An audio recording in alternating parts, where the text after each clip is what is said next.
I rischi del lavoro si possono abbattere in due modi: o intervenendo sulla struttura del lavoro e quindi abbattendo il punto dove sorge il rischio, oppure, quando questo non è possibile, intervenendo su un altro fattore, l'esposizione.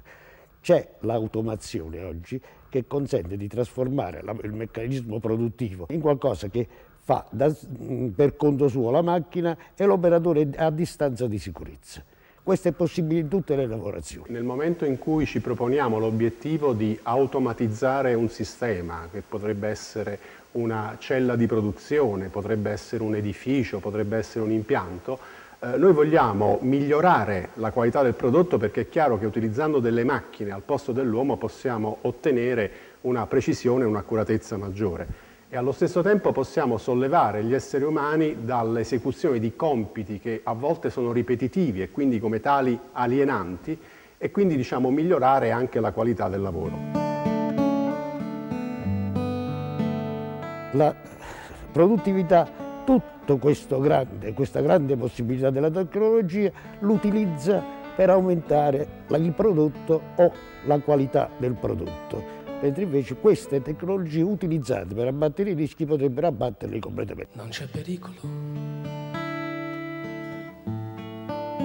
ma quali danni?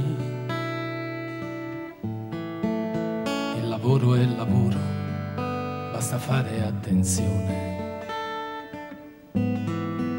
Siamo qui da 30 anni. In un cantiere edile già sono presenti oggi macchine che si muovono per il trasporto merci, per l'impastamento della malta.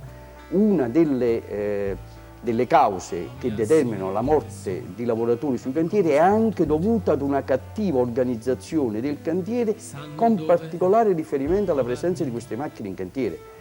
Molti lavoratori muoiono per schiacciamento, molti lavoratori muoiono per investimento sulle aree del cantiere, perché non sono garantiti gli accessi e le uscite delle macchine che operano il cantiere stesso. L'automazione deve essere flessibile e deve essere un'automazione intelligente, nel senso che non basta semplicemente sostituire l'uomo con la macchina, ma bisogna dotare la macchina di sensi e fare in modo che, così come un uomo si ritrarrebbe nel caso di una condizione accidentale, altrettanto la macchina deve seguire lo stesso paradigma di sicurezza e di affidabilità.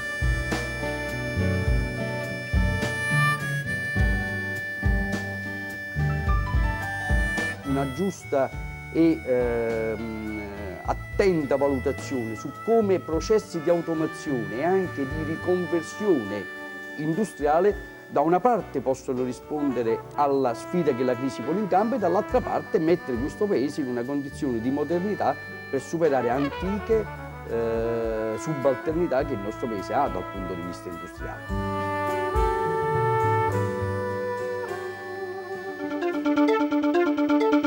Giustizia per i Borgia di Mario Stranges, edito da Il Chiostro. Il volume ripercorre la vita di Papa Alessandro VI e dei suoi figli più famosi Cesare e Lucrezia attraverso una puntigliosa analisi di documenti storici. L'autore, presidente onorario di Cassazione, istruendo ipotetici processi, riabilita per buona parte la famiglia dei Borgia, ritenendo infondati alcuni capi di imputazione. Principe, i migliori salti